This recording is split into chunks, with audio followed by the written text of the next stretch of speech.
আমার প্রিয়তমা, তোমাকে লেখা আমার শেষ চিঠিটা যখন পড়বে তুমি, আমি থাকবো অনেক দূরে।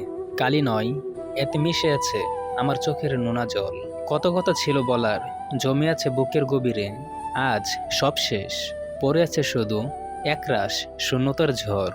আজ লিখছি শেষ অধ্যায়, আমাদের গল্পের ইতি।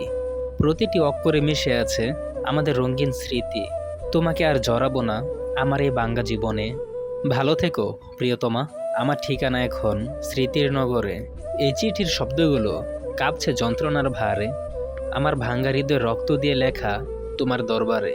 কি দোষ ছিল আমার, কি ছিল আমার অপরাধ? উত্তর খোঁজো না আর, এটাই হয়তো ছিল নিয়তির শেষ বরবাদ। কাগজের এই বুকে আজ শুধু হাহাকার আর দীর্ঘশ্বাস। আমার পৃথিবীটা তোমার অভাবে হয়ে গেছে জীবন্ত লাশ। এই চিঠি শেষ বিদায়, শেষ ভালোবাসা তোমার তরে।